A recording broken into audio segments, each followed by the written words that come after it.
याद है जब मैं बहुत छोटा था, बहुत छोटा, बचपन की कोई बातें याद तो रहती नहीं है, एक दो प्रसंग होते हैं जो याद रहा करते थे। मैं तीसरी या चौथी क्लास पढ़ता था। पिंडरी पैतृक नगर था, जमींदारों का घर था, कोई कमी नहीं थी परिवार में। एक क्षण ऐसा आया, हवा का झोंका आया, तूफान आया, सब कुछ बर्बाद हो गया। ध्यान रखना, जिंदगी का कोई भरोसा नहीं है कब क्या हो जाए। सब कुछ छीन गया। आरिका देवमती माता जी, जिनका समाधि दिवस है, स्मरण दिवस है, उस मूर्ति ने, उस समता की मूर्ति ने, उस देवी ने अपने जीवन में बहुत उतार चढ़ाव देखे। बचपन सौतेली मां के साथ बीता, लेकिन माता जी का स्वभाव ऐसा स्वभाव था कि वह सौतेली मां अपने बच्चों से इतना प्यार नहीं करती थी जितना पूर्णिमा से प्यार किया करती थी। पूर्णिमा उनका नाम था, ध्यान रखना। पूर्णिमा के दिन पैदा हुई थी, इसलिए उनका नाम उनके पिता ने पूर्णिमा देवी रख दिया था। ध्यान रखना, इतना प्यार, इतना प्यार, इतना प्यार। ये इतिहास की पहली घटना होगी कि कोई सौतेली मां अपने पैदा किए हुए बच्चों से भी ज्यादा प्यार उसे कर। ध्यान रखना, प्यार मांगने से नहीं मिला करता मेरे भाई, प्यार लुटाने से मिला करता है। भीख में प्यार नहीं मिला करता है। उसके लिए 12 साल की उम्र में जो माँ के विहीन हो गई, जिसकी माँ दुनिया से चली गई है, 12-13 साल की उम्र में जिसने सौतेली माँ के साथ जीवन गुजारा, ध्यान रखिए, अपने पढ़ी लिखी तो थी नहीं, माँ नहीं थी तो किसी ने स्कूल नहीं भेजा। उनके जमाने में स्कूल जाना बुरा माना जाता था, और लड़कियों का तो बिल्कुल भी वर्जित था कि स्कूल नहीं जाना है। थोड़ी सी बड़ी हो जाए, 12-15 साल की, उस बेटी का विवाह कर दिया जाता था। पहले पढ़ाते नहीं थे माँ बाप लड़कियों को, ध्यान रखना, शिक्षा नहीं दिया करते थे, अशिक्षित रखा करते थे। लेकिन फिर भी मैं कहता हूं कि वो अशिक्षित लड़कियां आज की पढ़ी लिखी से ज्यादा आदर्शवान हुआ करती थी, ज्यादा आचरणवान हुआ करती थी, ज्यादा उनके जीवन में जिंदगी के अनुभव हुआ करते थे। माना कि वो कागज के अक्षरों पर डिग्रियां नहीं पाती थी, लेकिन जिंदगी में सफलता की डिग्रियां पाया करती थी। उनके पास अनुभव का ज्ञान होता था। आज अक्षर का ज्ञान है लेकिन अनुभव का ज्ञान नहीं है। पहले की अनपढ़ बेटियों में अनुभव का ज्ञान बहुत बड़ा हुआ करता था। ध्यान, चलती फिरती अनपढ़ होने के बाद भी एक विश्वविद्यालय का रूप हुआ करती थी। ध्यान रखना, ऐसा आचरण, ऐसा व्यक्तित्व। जमींदार परिवार में विवाह कर दिया गया। 60 गांव के जमींदार, उनसे उनका विवाह कर दिया।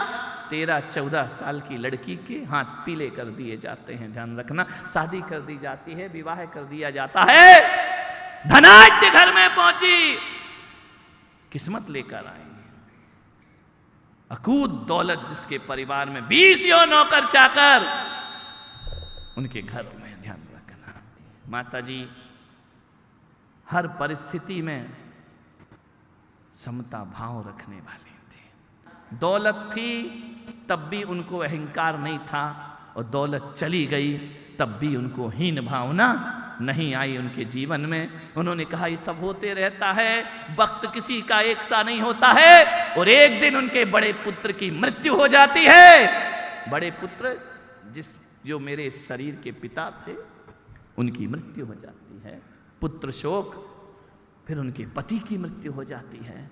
पति शोक, माता जी सन्यास की धारा में बह जाया करती हैं, और उन्होंने जीवन भर के लिए भगवान के समक्ष खड़े होकर सप्तम प्रतिमा की व्रत धारण कर लिया करती हैं। ध्यान रखना, 7 प्रतिमा उन्होंने ले ली, खुद का मंदिर बनाया। आज भी विशाल मंदिर वहां पर खड़ा हुआ है, और 7 प्रतिमा के व्रत लेकर जीवन गुजारने लगी। जिसकी बहू विधवा हो, माता जी ने कहा मैं रंगीन कपड़े नहीं पहन सकती हो।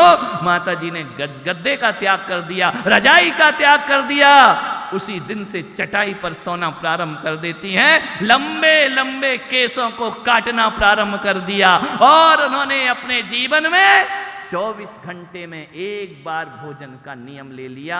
कहते हैं कि लोग माता जी बन के साधना करती है, लेकिन देवमती माता जी ऐसी थी जो घर में ही माता जी की साधना, क्योंकि उस समय मुनिराज दिखाई नहीं देते थे। उनका काल वो काल था कि महाराजों के दर्शन नहीं हुआ करते थे। छोटे छोटे गांवों में भी मुनि नहीं आया करते थे। महाराजों के दर्शन को दुर्लभ दर्शन थे।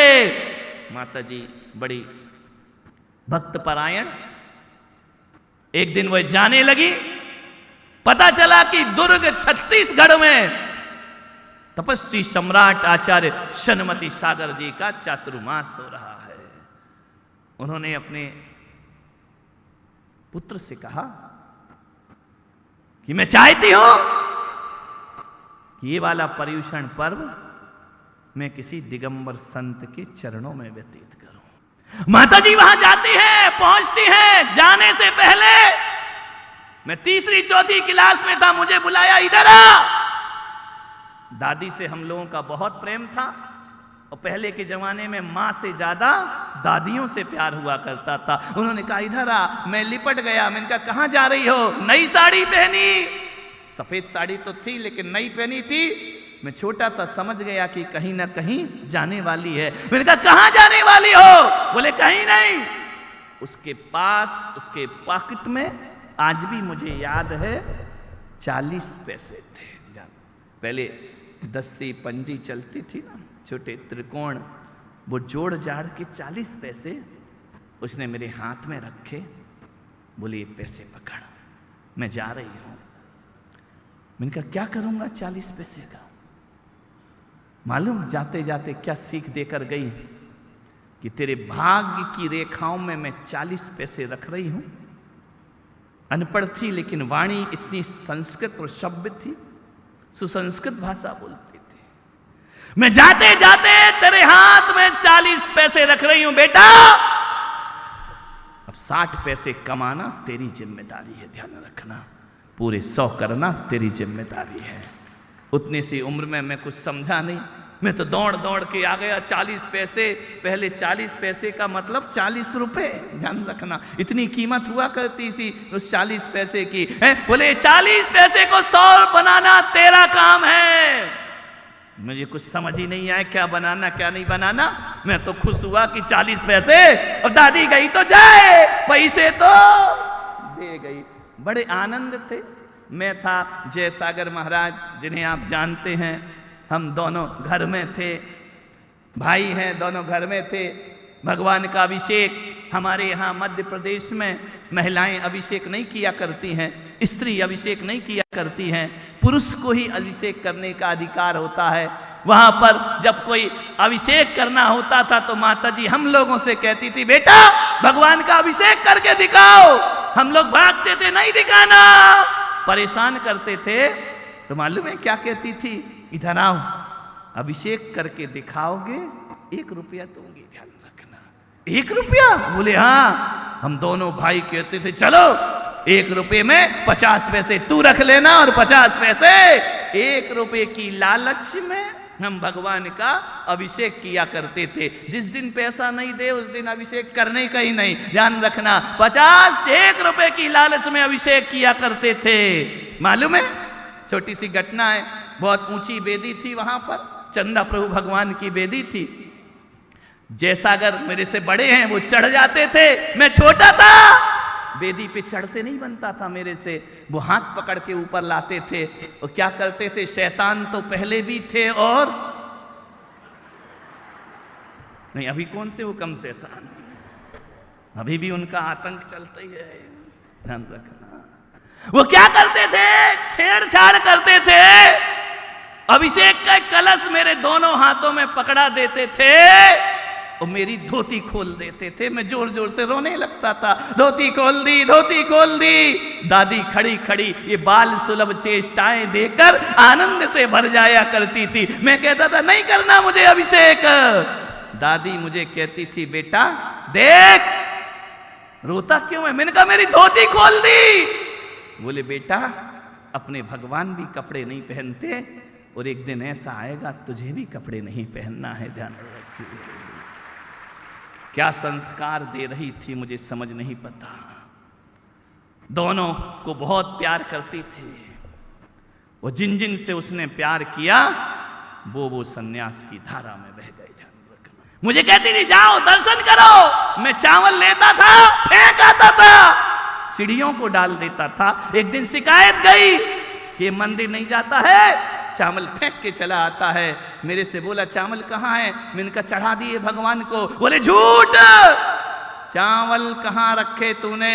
मैंने कहा मैंने फेंक दिए, चिड़ियों को खिला दिए। बोले मंदिर के लिए दिए या चिड़ियों के लिए दिए? मैंने कहा दिए मंदिर के थे, लेकिन मंदिर में तो माली पुजारी खा जाएगा। माँ बता चिड़ियों का भोजन कौन कराएगा? चिड़ियों को कौन दाना डालेगा? उनकी हिफाजत कौन करेगा? उस माँ ने, दादी ने मुझे गले से लगाया। बोले बेटा कल से एक काम करना, 2 मुट्ठी चावल दूंगी, एक भगवान के चरणों में रखना और एक चिड़ियों के आते में डाल देना। मैं इतना बदमाश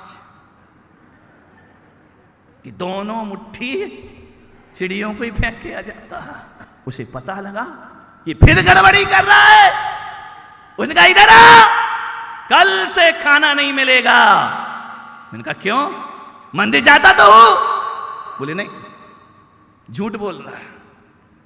कल से खाना तभी मिलेगा जब तेरे माथे पे चंदन का तिलक होगा। ध्यान रखिए। मैंने कहा अब बुरे फंस गए।